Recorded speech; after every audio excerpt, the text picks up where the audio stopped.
Olá pessoal, professor Rodrigo Vitorino, conforme os senhores podem ver através do seu celular, através da tela do seu computador. Que bacana, né? Hoje, com a disciplina Juizado Especial Civil. Professor, para introduzir os senhores ao tema propriamente dito, prefere rememorar um modelo de justiça que perdurou até o ano de 1995.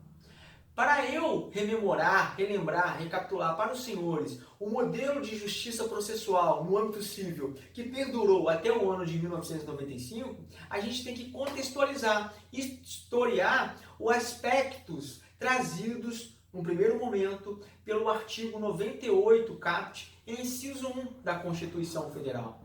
O primeiro dispositivo que cuidou de um modelo processual diferente do até então existente foi o artigo 98 caput, inciso 1 da Constituição Federal.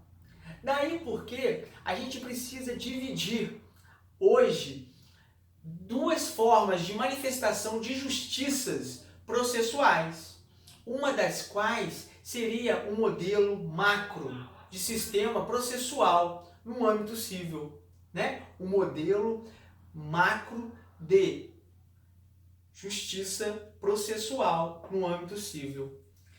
Este modelo macro, ele permite o quê? Uma maior burocratização do acesso à justiça. Esta burocracia para acessar a justiça permite o seguinte, uma conclusão. Há, por exemplo, uma via recursal complexa com infindáveis recursos em espécies. Há, igualmente, a necessidade da parte que tenha em sua vida um entrave causado por uma resistência à sua pretensão, o fato de, se assim o desejar, ingressando em juízo no âmbito civil, arcar com as custas judiciais. Estas custas sempre foram um entrave para aquele que não tem o poder econômico, para aquele que não tem acesso à contratação de um grande escritório, para aquele que não tem força financeira suficiente para demandar a sua pretensão, né? A sua pretensão ao direito material, que por sua vez está sendo resistida por parte de um terceiro, um outro cidadão, uma empresa, enfim. Esta forma de manifestação processual da justiça civil se dá, portanto, nesse aspecto macro. Há uma burocratização do acesso à justiça, essa justiça é custosa, há a necessidade de intervenção em todos os atos processuais da figura do magistrado, do juiz togado. Há, igualmente, a imprescindível necessidade de atuação de um profissional habilitado e inscrito no quadro da OAB, ou, acaso demonstre a sua hipossuficiência, a necessidade de acionar e ser assistido por parte da Defensoria Pública. Há, igualmente, uma demora na entrega da prestação jurisdicional, uma morosidade para se entregar a prestação jurisdicional, que se culmina, via de regra e a grosso modo, através da sentença. A gente sabe que a dinâmica é diferente porque pode ter, por óbvio, um acórdão. Há, igualmente, em razão desta dinâmica que acaba atrapalhando o acesso à justiça, uma lesão no direito, né? A gente sabe agora que existe lá no artigo 5º, inciso 35 da Constituição Federal, um princípio, o princípio da inafastabilidade do Poder Judiciário, ou, também conhecido, o princípio da inafastabilidade da função jurisdicional. Sempre que houver lesão ou ameaça a direito, pode a parte, o cidadão, se insurgir demandando a sua querela, o seu conflito, buscando a consecução através da substituição da vontade do terceiro, que está resistindo à sua pretensão, através da atividade judicial, a pacificação do seu conflito, entregando aquilo que ele entende por direito. né? Num contexto dinâmico para o professor explicar, seria o quê? A disputa de quem tem a legitimidade do direito material, autor ou réu, né? Quando o Estado limita o acesso à justiça, porque essa justiça é custosa, porque há necessidade de contratação do advogado, e muitas vezes aquele que não tem condições de arcar com os honorários advocatícios, também não tem condições de comprovar a sua hipossuficiência. O que restaria a este cidadão? Né? Um entrave ao acesso à justiça. Daí porque houve o pensamento por parte do legislador constitucional, tem que ver quanto tempo eu tenho? Estou tranquilo, 5 minutos. Do legislador constitucional, no sentido de que eu preciso prever uma forma de fazer a justiça na órbita civil de forma mais dinâmica, mais acessível, menos custosa, sem a necessidade, no primeiro momento, de contratação de um escritório de advocacia, enfim, aonde a parte pode demandar por si, não precisa ser um profissional habilitado para postular em juízo. A gente vai explicar toda essa contextualização no encontro online, mas o professor já antecipa. Olha que bacana. A justiça, no âmbito do juizado especial civil, fez nascer o quê?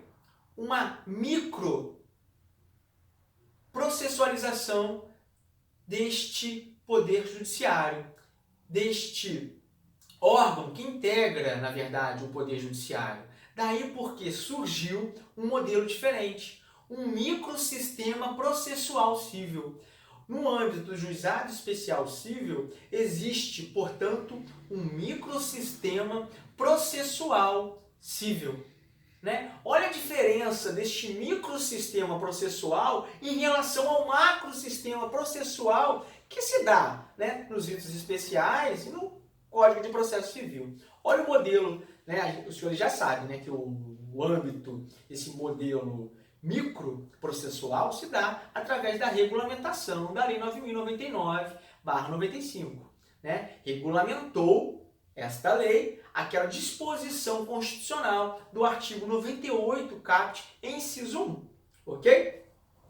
Ela é menos burocrática porque não há necessidade, é uma faculdade da parte, a contratação de advogado no sentido de que, quando a causa não superar a quantia de 20 salários mínimos, pode a parte por si só, né, demandar em juízo. Tanto a parte autora quanto a parte ré. Não há a necessidade nos atos processuais da intervenção de um magistrado. Né? Há um procedimento onde se permite, através de uma audiência de conciliação, que outros auxiliares da justiça, conciliador e juiz leigo, possa auxiliar as partes para chegar a uma composição, a um acordo. Se não houvesse acordo, logicamente, há necessidade de produção de prova através de uma audiência de instrução e julgamento. Então, uma causa que vai até 20 salários mínimos, pode o cidadão comum demandar individualmente, sem a necessidade de contratação de um advogado particular, sem a necessidade de constituição da defensoria pública. Ok? Daí porque essa justiça passou a observar aquilo que o mesmo legislador constitucional previu, conforme o professor ventilou no momento anterior, sobre o princípio da inafastabilidade da função jurisdicional, ou o princípio da inafastabilidade do poder judiciário. Artigo 5º, inciso 35 da CF de 88. Sempre que houver lesão ou ameaça a direito, a parte pode se insurgir se socorrendo da função da atividade judicial ou função ou atividade jurisdicional por parte do Estado juiz. Que bacana! Este primeiro grau de jurisdição no âmbito do microsistema processual civil, através, via de regra, da Lei 9.099/95, no âmbito estadual, a gente poderia traçar também um paralelo, já antecipando, que no âmbito federal, os senhores conhecem a lei, né, que trata do Juizado Especial Civil Federal, a Lei 10.259 de 2001. Há a possibilidade, né, da parte ingressar sem a necessidade de recolhimento de custas, né?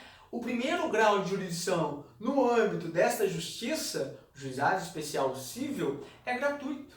Não há necessidade de comprovação da hipossuficiência da parte. Pode a parte ter recurso e força financeira suficiente para custear a sua demanda em juízo, mas o legislador, na Lei 9.099, optou por dar acesso a estas pessoas igualmente, de forma gratuita. A única diferença, a gente trata isso nos encontros online, é no âmbito da Justiça Federal, ok? O procedimento é muito mais dinâmico, é muito mais célere, porque a intenção do legislador, no momento que fez menção a este órgão do Poder Judiciário, lá no artigo 98 da Constituição Federal, ele também não se esqueceu de um outro princípio que também está estampado nesta mesma Constituição Federal, né? O princípio da duração razoável do processo. Artigo 5º, inciso 78 da CF, ok? Então a gente consegue traçar um paralelo entre este princípio da duração razoável do processo e a dinâmica trazida por esse microsistema processual no âmbito civil, através do Juizado Especial Civil, num rito denominado sumaríssimo. Bacana? Há uma concatenação de atos mais simples, menos complexo, portanto, daí porque a entrega da prestação jurisdicional é mais célere, é mais dinâmica. Há uma redução significativa da via recursal, através dos recursos em espécie, que faz realmente que o curso da marcha procedimental seja mais rápida, né? Seja mais dinâmica, e a entrega, portanto, da prestação jurisdicional se dê de forma a fazer com que esta justiça seja entregue em tempo razoável. Até porque, se nós traçarmos um paralelo com o Código de Processo Civil, os ritos especiais, os senhores, creio eu, têm conhecimento, né, têm plena convicção de que existem demandas que duram 5, 7, 10 anos, né? No âmbito do Juizado Especial Civil, dificilmente, né, em razão das premissas estampadas lá no artigo 2º da Lei 9.099/95, os princípios, né, orientadores dessa justiça, permite uma entrega da prestação jurisdicional com o trânsito em julgado muito mais rápido. Sobretudo com a limitação recursal, sobretudo com a simplicidade dos atos processuais, ok? A gente traça melhor toda a peculiaridade da macro-justiça processual em paralelo com a micro-justiça processual no âmbito do Juizado Especial Civil nos encontros online. Eu fico por aqui. Obrigado pela atenção e compreensão de todos.